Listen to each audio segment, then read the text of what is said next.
রাজনৈতিক দলগুলোর নানা মতপার্থক্য থাকলেও ফেব্রুয়ারিতে নির্বাচন দেওয়ার বিষয়ে অনড় প্রধান উপদেষ্টা ডক্টর মোহাম্মদ ইউনূস। সেই অনুসারে প্রস্তুতিও নিতে শুরু করেছে নির্বাচন কমিশন। তবে নানা মহলে প্রশ্ন, আসন্ন ত্রয়োদশ জাতীয় সংসদ নির্বাচনে আওয়ামী লীগ কি অংশগ্রহণ করতে পারবে? এ নিয়ে কথা বলেছেন নির্বাচন ব্যবস্থা সংস্কার কমিশনের প্রধান ডক্টর বদিউল আলম মজুমদার। বিস্তারিত শাহাদাত রিফাতের রিপোর্টে।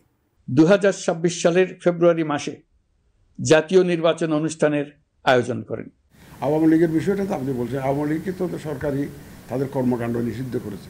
গণ অভ্যুত্থানের 1 বছর ও 36 জুলাই উদযাপনের দিন অন্তর্বর্তী সরকারের প্রধান উপদেষ্টা ডক্টর মুহাম্মদ ইউনূসের ঘোষণা, আগামী বছরের ফেব্রুয়ারিতেই অনুষ্ঠিত হতে যাচ্ছে ত্রয়োদশ জাতীয় সংসদ নির্বাচন।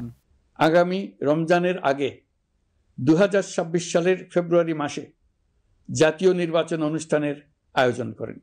আপনারা সকলেই দোয়া করবেন যেন সুন্দরভাবে নির্বাচন অনুষ্ঠান করে এদেশের সকল নাগরিক একটি নতুন বাংলাদেশ গড়ার কাজে সফলভাবে এগিয়ে যেতে পারে।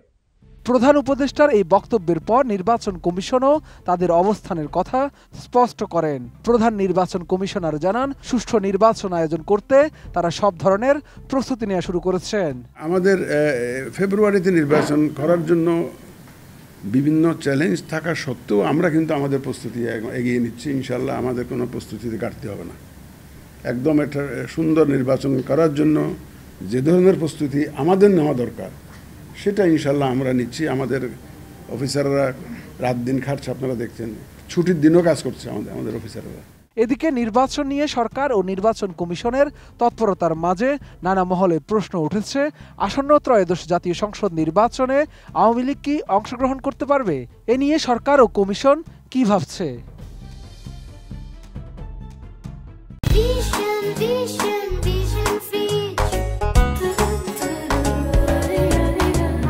এ বিষয়ে প্রধান নির্বাচন কমিশনার সরাসরি কোনো উত্তর না দিলেও তিনি বলেছেন, আওয়ামী লীগের নেতাকর্মীদের ভোট দিতে কোনো বাধা নেই।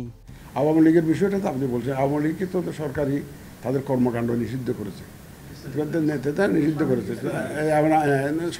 সরকার না, তাদের কর্মকাণ্ড নিষিদ্ধ করেছে, দলকে নিষিদ্ধ করে নাই, তাদের যত রকমের রাজনৈতিক কর্মকাণ্ড যা আছে এগুলো নিষিদ্ধ করেছে। আওয়ামী লীগের ব্যাপারে এখন ধরেন এটা তো বিচার না হওয়া পর্যন্ত, বিচার না let us wait till the trial is complete, তারপরে নিয়ে আমরা সমর্থকরা ভোট দিতে পারবে, এতে কোনো অসুবিধা নেই। বিষয়টি নিয়ে এবার কথা বলেছেন নির্বাচন ব্যবস্থা সংস্কার কমিশনের প্রধান ডক্টর বদিউল আলম মজুমদার। 16 আগস্ট দুপুরে রাজধানীর বাংলাদেশ চলচ্চিত্র উন্নয়ন কর্পোরেশনে সুষ্ঠু নির্বাচন আয়োজনে নির্বাচন কমিশনের ভূমিকা নিয়ে ছায়া সংসদ বিতর্ক প্রতিযোগিতায় তিনি এ মন্তব্য করেন। নির্বাচন ব্যবস্থা সংস্কার কমিশনের প্রধান ডক্টর বদিউল আলম মজুমদারের মতে, আগামী নির্বাচনে আওয়ামী লীগের অংশগ্রহণের বিষয়টি আইনি প্রক্রিয়ায় সমাধান হবে।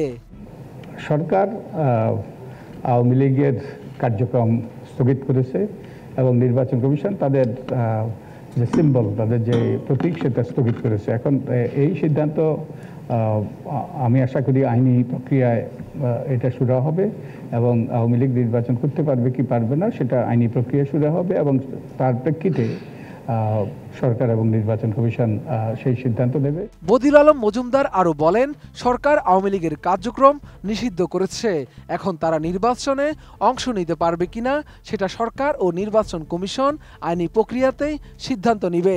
আওয়ামী লীগ ছাড়া আগামী নির্বাচন অন্তর্ভুক্তিমূলক হবে কিনা সেটাও সময় বলে দিবে। অংশগ্রহণ না করে তাহলে কি সেটা অন্তর্ভুক্তিমূলক হবে কি হবে না সেটা সময় বলে দেবে, সময় বলে দেবে। তারা যদি যে আইনি প্রক্রিয়া কি সিদ্ধান্ত হয় তার প্রেক্ষিতে এটা সেই মতামত দেওয়া যাবে। আগামী বছরের ফেব্রুয়ারিতে নির্বাচন অনুষ্ঠানে কোনো অনিশ্চয়তা দেখছেন না জানিয়ে ডক্টর বদিউল আলম মজুমদার বলেন, অন্তর্বর্তী সরকারও আন্তরিকভাবেই নির্বাচনের পথে এগুচ্ছে। আশা করছেন ফেব্রুয়ারিতে নির্বাচন অনুষ্ঠিত হবে। আমি নিশ্চিত এইসব ব্যাপারে ঐক্যমত্য হলে সবাই নির্বাচনে অংশগ্রহণ করবে। আমরা একটা সুষ্ঠু নিরপেক্ষ নির্বাচন পাবো, যার মাধ্যমে আমাদের গণতান্ত্রিক উত্তরণের পথ প্রশস্ত হবে। শাহাদাত রিফাত, এটিএন নিউজ, ঢাকা।